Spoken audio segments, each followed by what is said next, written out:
ये एक auction house है जहां कीमती चीजों की नीलामी होने वाली है। इसमें एक चोरी को अंजाम देने के लिए साइरस नाम का एक मशहूर चोर आया हुआ है। ये नीलामी हो रही है वेनिस शहर में, जिसमें बहुत पैसे वाले लोग शामिल होते हैं। इस नीलामी पर कैमरों की हेल्प से पुलिस ने भी नजर बनाई हुई थी। यहाँ हम इंटरपोल ऑफिसर एबी को देखते हैं, जो इस नीलामी में साइरस को देखकर उस पर नजर बनाए रखने को कहती है। दरअसल एबी एक बार साइरस को पकड़ने के लिए मिशन पर गई थी, लेकिन साइरस उसे चकमा देकर भाग गया था। दोस्तों, इस नीलामी की लाइव स्ट्रीमिंग लंदन में हो रही थी, यानी वेनिस के साथ साथ लंदन में भी कई लोग इस नीलामी में शामिल होते हैं। सबसे पहले एक पेंटिंग की बोली लगाई जाती है और उस पेंटिंग को साइरस 2 करोड़ रुपए में खरीद लेता है। फिर साइरस मैग्नस नाम के एक शख्स की तरफ देखता है, जो साइरस की ही टीम में था। दरअसल इस पेंटिंग को पहले ही मैग्नस ने चुराकर ब्लैक मार्केट में 2 करोड़ रुपए में बेच दिया था, यानी कि जिस कीमत पर साइरस ने इसे खरीदा था। पेंटिंग के बाद अगला आइटम एक तरह का टेक गैजेट था, जिसको एनेट नाम के एक आदमी ने डिजाइन किया था। ये गैजेट एक तरह का मास्क था, जिसमें करीब 482 छोटे छोटे कैमरे लगे हुए थे। ये लाइव मोशन को डिटेक्ट करके डिजिटल आर्ट तैयार कर देता है, जिसको सब NFT के नाम से जानते हैं। अब इस प्रोडक्ट की बोली लगना शुरू हो जाती है और इस बार भी ज्यादा बोली लगाकर साइरस इसे खरीद लेता है। फिर साइरस कोड वर्ड में लिफ्ट बोलता है और उसके इतना बोलते ही एक लड़की बटन दबाती है और वहां की लाइट चली जाती है। तभी वहां एक धमाका होता है, जिसके कारण वहां भगदड़ मच जाती है।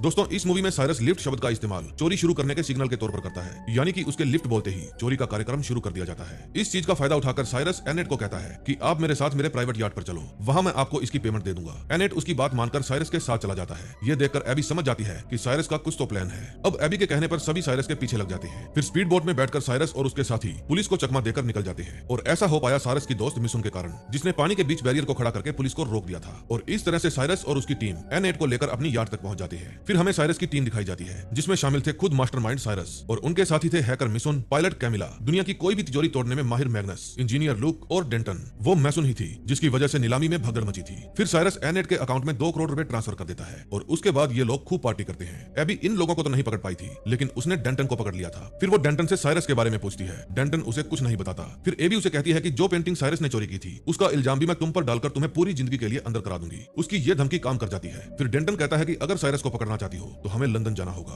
दूसरी तरफ जब एनेट उठता है तो वो न्यूज देखता है, जिसमें बताया जा रहा था कि एनेट को कुछ लोगों ने किडनैप कर लिया है। फिर जब इस बारे में एनेट साइरस से पूछता है तो वो बताता है कि क्या तुम्हें लगता है हमने तुम्हें किडनैप किया है? ऐसा बिल्कुल नहीं है, बल्कि तुम तो हमारी प्लानिंग का हिस्सा हो। तुम जानते हो, जब मोनालिसा की मशहूर पेंटिंग को चोरी किया गया था तो उसकी कीमत रातों रात आसमान छूने लगी थी। यही चीज तुम्हारी कला के साथ होगी। इस वक्त ब्लैक मार्केट में इसकी कीमत करीब 8 करोड़ रुपए हो चुकी है, जिसे हम आपस में बांट लेंगे। ये बात सुनते ही एनेट साइरस के साथ हाथ मिला लेता है। दूसरी तरफ एबी लंदन के इंटरपोल ऑफिस में जाती है और वहां जाकर ऑफिसर हेक्सले से मिलती है, जो उसे लार्स नाम के एक माफिया के बारे में बताता है, जिसने पिछले महीने ही इस शहर को डुबो दिया था और स्टॉक मार्केट में उथल पुथल ला दी थी और इससे उसने उसमें काफी पैसे कमाए। इस काम में लार्स का साथ लेवाइथन देती है, जो पैसों के बदले शहर को डुबाने का काम करती है। दरअसल शहर में बाढ़ आने के कारण शेयर मार्केट गिरावट में आ जाती है और इस गिरते हुए मार्केट से लार्स पैसे बनाता है। इस बार बारी थी वेनिस शहर की। इस बार लेवाइथन लार्स से ढेर सारे सोने के बदले ये काम करने वाली थी, जिसमें उसका और लार्स दोनों का ही फायदा था, क्योंकि पिछली बार की ही तरह लार्स इस बार भी शेयर मार्केट से खूब पैसे छापने वाला था। तभी हक्सले कहता है कि मेरा एक खबरी लार्स के आदमियों में शामिल है। उसकी हेल्प से मुझे ये पता चल जाएगा कि लार्स के लोग सोना ले जाकर किस जगह पर लेवाइथन को डिलीवरी देने वाले हैं। पुलिस लार्स के उस सोने को पकड़ना चाहती थी, वो भी बिना लार्स और उसके आदमियों को भनक लगे। लेकिन ये चोरी कैसे करनी है ये सिर्फ एक ही चोर जानता है, और वो है साइरस। इसलिए मैं चाहता हूँ कि तुम साइरस को इस सोने की चोरी करने के लिए राजी करो। तुम दोनों के बीच का रिश्ता पुराना है,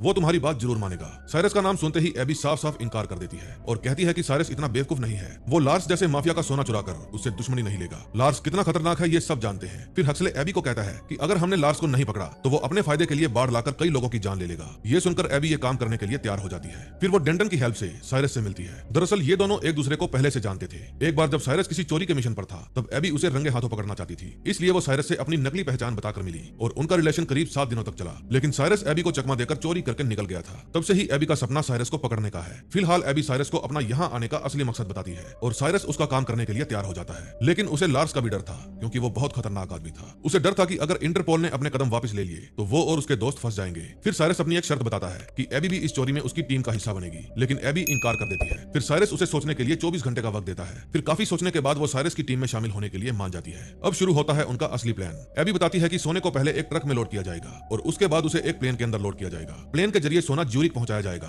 और वहां से सोना पहुंचेगा लार्स की प्रॉपर्टी पर। फिर उसके बाद सोने को लेवाइथन के पास पहुंचा दिया जाएगा। अब प्लान ये था कि सोने को ग्राउंड से लेकर प्लेन में शिफ्ट करने तक बीच रास्ते में ही चुराया जाना था। अब इतने कम समय में इतना सारा सोना चुरा पाना नामुमकिन था। फिर साइरस कहता है कि हम इस चोरी को प्लेन में ही अंजाम देंगे और इस काम के लिए हमें उस प्लेन की तरह ही दिखने वाला एक और प्लेन चाहिए। अब मैसुन बिल्कुल सेम उसी के जैसा प्लेन ढूंढने में लग जाती है और उसे पता चलता है कि जिस प्लेन की साइरस मांग कर रहा है बिल्कुल सेम वैसा ही एक प्राइवेट प्लेन मौजूद है। फिर ये लोग उस प्लेन के मालिक से मिलने जाते हैं, जो इस काम के लिए अपना प्लेन देने से इनकार कर देता है। फिर एबी उस आदमी को धमकाती है कि मैं इंटरपोल से हूँ, अगर मैं चाहूँ तो तुम्हारे इस प्लेन की वजह से तुम्हें गिरफ्तार भी कर सकती हूँ, क्योंकि तुमने इसमें जिस तरह की चीजें लगाई है वो यहाँ पर गैर कानूनी है। इस प्लेन में एक बड़ी सी एलईडी होती है जिसमें बहुत सारे अलग अलग फीचर्स भी होते हैं। एबी की धमकी से वो आदमी डर जाता है और प्लेन देने को राजी हो जाता है। फिर ये लोग प्लेन में कुछ बदलाव करते हैं जिसके कारण ये प्लेन रडार से बच जाएगा। अब अगला काम था मैसून का। अब उसे ऐसा डिवाइस बनाना था जिससे इन दोनों ही जहाजों का जीपीएस एक हो जाए, ताकि एयर ट्रैफिक कंट्रोल सिस्टम में दूसरा वाला प्लेन दिखाई ना दे। इस काम में एक समस्या थी। मैसून बताती है कि मैं ऐसा डिवाइस बना तो लूंगी, लेकिन जब तक ये दोनों प्लेन एक दूसरे के साथ कनेक्ट नहीं हो जाते तब तक ये प्लेन दो ही दिखाई देंगे, और इसके लिए हमें एयर ट्रैफिक कंट्रोल सिस्टम में एक आदमी की जरूरत पड़ेगी जो इस चीज को नजरअंदाज करके हमारा साथ देगा। एबी कहती है मैं एक आदमी को जानती हूँ, उसका नाम हैरी है। फिर एबी और साइरस हैरी से मिलने जाते हैं। हैरी एक विकलांग था। वो कहता है कि इस काम में काफी खतरा है और ये चोरी भी तुम लोग लार्स से कर रहे हो, वो तुमको छोड़ेगा नहीं।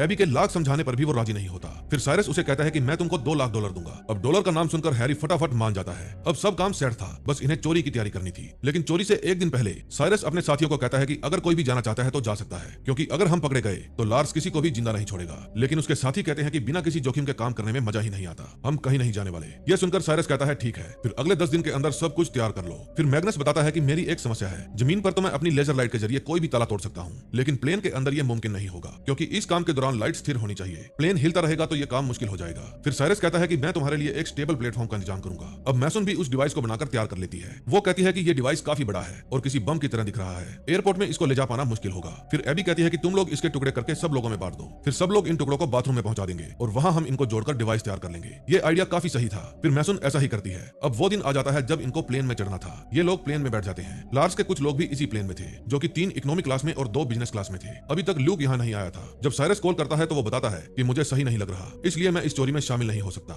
इस प्लेन में सोना नीचे की तरफ था और इसी के साथ ये प्लेन उड़ान भरता है। अब इस प्लेन के साथ साथ कैमिला दूसरे वाला प्लेन भी उड़ाती है। वो बहुत ही अच्छी पायलट थी। फिर थोड़ी देर बाद मैग्नस जाकर इकोनॉमी क्लास के बाथरूम में जीपीएस डिवाइस के टुकड़ों को रख देता है। अब ल्यूक नहीं आ रहा था तो उसकी जगह पर डिवाइस को जोड़ने का काम एबी करती है। वो इकोनॉमी क्लास के बाथरूम से उन डिवाइस के टुकड़ों को ले जाकर बिजनेस क्लास के बाथरूम में ले जाती है और वहां उसे जोड़ने की कोशिश करती है। अब जब वो डिवाइस को लगा ही रही थी तो प्लेन में झटके की वजह से वो डिवाइस नीचे गिर जाता है। यह देखकर एबी वहां साइरस को बुलाती है। फिर दोनों मिलकर उस डिवाइस को वापस जोड़ने लगते हैं। इस दौरान लार्स के आदमी बाथरूम को खोलने के लिए कहते हैं, क्योंकि ये लोग काफी देर से अंदर थे। फिर एबी रोमांटिक आवाजें निकालने लग जाती है और इन लोगों को लगता है कि अंदर टपाटप चल रहा है। फिलहाल साइरस जल्दी से डिवाइस को जोड़ने के बाद उसको सही जगह पर लगा देता है और फिर एबी के साथ बाहर आ जाता है। दूसरी तरफ कैमिला प्लेन को सोने वाले प्लेन के करीब लेकर आती है और इस कारण हैरी के एयर कंट्रोल सिस्टम में 2 प्लेन दिखने लग जाते हैं। ये सब उसकी एक सहकर्मी देख लेती है। फिर हैरी इसको ग्लिच बताता है। हैरी जब अपनी साथी को बातों में लगाए हुए था तब तक मैसून डिवाइस को एक्टिवेट करके प्लेन के जीपीएस सिस्टम को एक कर देती है। इससे हैरी के सिस्टम में दोबारा से एक प्लेन शो होने लगता है। फिर उसकी साथी भी इसे ग्लिच समझकर वहां से चली जाती है। फिर कैमिला अपने प्लेन को ज्यूरिक की तरफ मोड़ लेती है, क्योंकि हैरी ने पायलट से संपर्क करके उन्हें पास के ही एक एयरपोर्ट पर लैंड करने के लिए बोला था। वो पायलट को कहता है कि आगे मौसम खराब होने की वजह से काफी ज्यादा झटके लगेंगे। मुझे पता है मैं जहां पर आपको लैंड कराने के लिए बोल रहा हूं वहां पर प्लेन को लैंड कराने में खतरा है, पर मुझे आप पर विश्वास है कि आप ये काम अच्छे से कर लेंगे। पायलट हैरी की बात मानकर अपना रास्ता बदल लेता है। तभी प्लेन के दूसरे हिस्से में हम मैग्नस को देखते हैं, जो कि एक लॉकर को खोलने में लगा हुआ था, क्योंकि सोना इसी के अंदर था।